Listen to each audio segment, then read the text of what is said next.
இன்றைய ஆன்மீக தகவல். எப்போதுமே தெய்வங்களுக்கு இருக்கின்ற அற்புதமான ஆற்றல், சக்தி இவையெல்லாம் தெய்வங்களுடைய அடியார்களுக்கும் உண்டு. கலிகாலத்திலே கூட யாராவது ஒருவர் இறைவனை அதிகமாக துதிக்கின்றார், இறைவனுடைய நாமங்களை சொல்லிக்கொண்டே இருக்கின்றார், முறையாக பூஜைகள் எல்லாம் செய்து தர்ம நெறிப்படி வாழ்கின்றார் என்றால் அவருக்கும் அற்புதமான சக்திகள் சித்தியாகும். இது அவரை இறைநிலைக்கு உயர்த்தும்.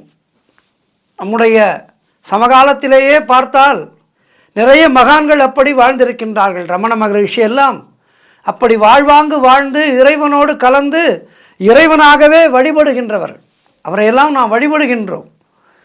ரமண மகரிஷி, சேஷாத்ரி சுவாமிகள், விசிறி சுவாமிகள் என்று போற்றப்படுகின்ற யோகி ராம் சுரத்குமார் சுவாமிகள், காஞ்சி பரமாச்சாரியார், இப்படி இவர்கள் எல்லோரும் ஒரு முத்துக்களாக மனித குலத்திலே இருந்து இறைநிலைக்கு உயர்ந்தவர்கள்.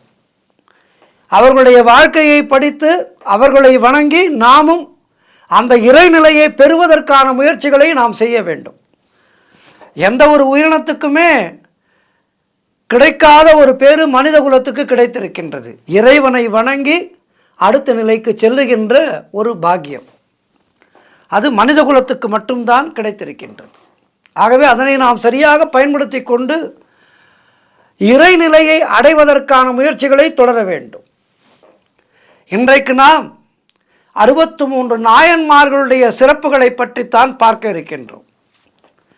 சிவபெருமான் தன்னுடைய அடியார்களுடைய சிறப்பை உலகுக்கு உணர்த்துவதற்காக எத்தனையோ திருவிளையாடல்கள் செய்திருக்கின்றார். அந்த திருவிளையாடல்கள் எல்லாம் ஏதோ சிவபெருமான் தன்னுடைய சிறப்பை சொல்வதற்காக செய்யவில்லை. தன்னுடைய அடியார்கள், தன்னுடைய பக்தனுடைய சிறப்பை உலகுக்கு காட்டுவதற்காக ஆடிய திருவிளையாடல்கள். அதன் மூலம் அவர்கள் வெளி உலகுக்கு தென்பட்டு நாயன்மார்களாக வணங்கப்படுபவர்களாக ஆனார்கள். நாயன்மார்களை வணங்கினால் சிவபெருமானை வணங்கியதாக அர்த்தம். இப்போது கூட இந்த பங்குனி மாதம் பார்த்தீர்கள் என்றால் எல்லா இடத்திலேயும் 63 திருவிழா நடக்கும். மயிலை கபாலீஸ்வரர் கோவிலே இந்த திருவிழா என்பது கண்கொள்ளா காட்சியாக இருக்கும். 63 வீதி உலா. சிவபெருமானுடைய அடியார்கள், நாயன்மார்கள் ஊர்வலமாக வருவார்கள். 63 நாயன்மார்களையும் அன்றைய நாளிலே நாம் காணலாம். ஆக இந்த 63 நாயன்மார்கள் சைவ முனிவர்களாக விளங்கியவர்கள். இவர்களது வாழ்க்கை மற்றும் பாடல்களை எல்லாம் தொகுத்தவர் சேக்கிழார் பெருமான். மிகப்பெரிய அரசாங்க உத்தியோகத்திலே மந்திரியாக இருந்தவர் பாண்டிய மன்னனுக்கு. ஆனால் சிவனுடைய அருள் கிடைக்கப் பெற்று 63 நாயன்மார்களுடைய வாழ்க்கையையும் தொகுத்து 12 திருமுறைகளாக தொகுத்து, இதிலே 3 திருமுறைகள் திருஞான சம்பந்தராலும், 4, 5, 6வது திருமுறைகள் திருநாவுக்கரச பெருமானாலும், 7வது திருமுறை என்பது சுந்தரரால் பாடப்பட்டது.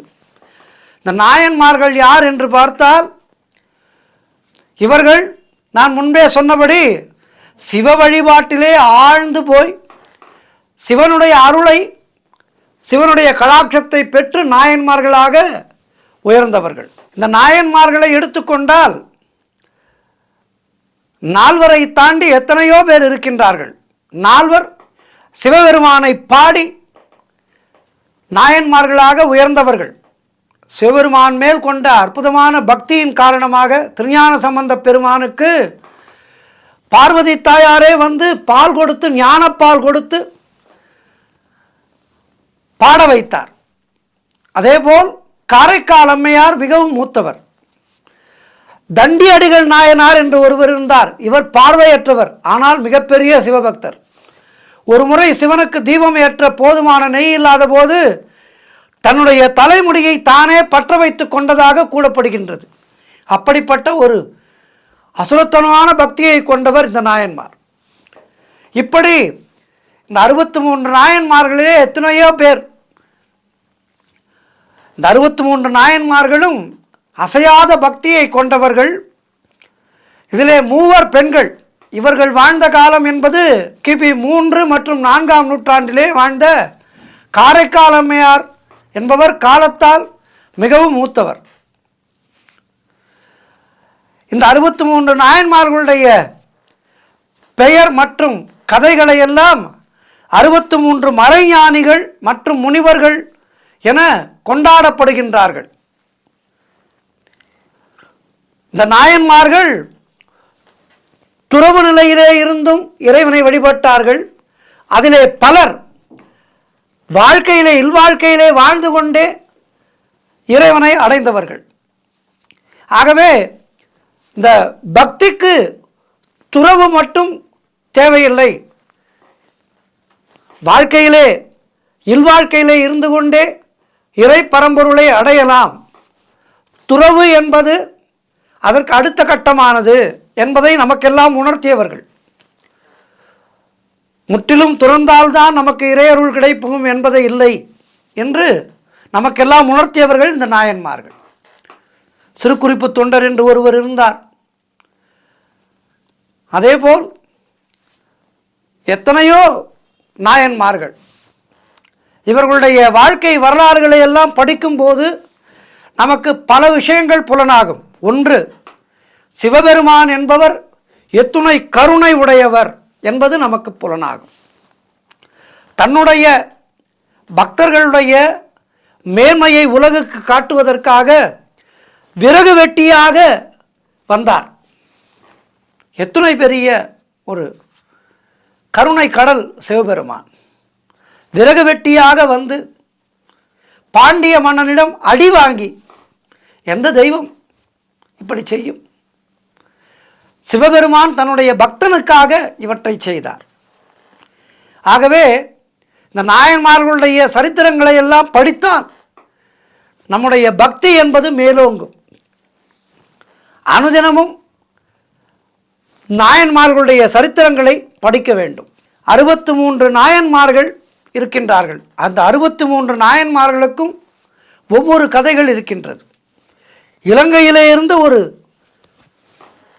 நாயன்மார் வந்திருக்கின்றார். சுந்தரமூர்த்தியார் திருத்தொண்ட தொகையிலே 60 சிவனடியார்கள் பற்றிய பெயரையும் குறிப்பிட்டு அவர்களையெல்லாம் வணங்குகின்றேன் என்று பாடியிருக்கின்றார். ஆக இந்த 63 நாயன்மார்கள் அதிபத்தர் தொடங்கி அதிபத்தர பூதியடிகள், அமர்நீதி நாயனார், அறிவட்டராயர், ஆனாய நாயனார் என இந்த பட்டியல் என்பது நீளும். இவர்கள் செய்த சிவத்தொண்டுகள் ஏராளம் ஏராளம். இதிலே திருநாவுக்கரசு சுவாமிகள் சைவமும் தமிழும் தழைக்க தேவாரம் பாடியவர். புறச்சமய இருளை நீக்கிய வேளாளர். திருக்கோவில் உழவாரப் பணி செய்து தொண்டு புரிந்தவர். 3 மற்றும் 4, 5, 3, 4, 6ஆம் திருமுறைகளை அருளியவர் குலச்சிறை நாயனார். இப்படி இந்த 63 நாயன்மார்களும் சைவ சமயத்துக்கு, இந்த உலகத்துக்கு பெரும் தொண்டு ஆற்றியிருக்கின்றார்கள். இந்த நாயன்மார்களை எல்லாம் வணங்கி அவர்களுடைய வழியிலே இறைவனை பற்றி கொண்டு நாமும் இறைநிலை அடைவதற்கான முயற்சிகளை தொடர்வோம். ஓம் நம சிவாயா. நாயன்மார்கள் திருவடிகளே சரணம். நன்றி, வணக்கம்.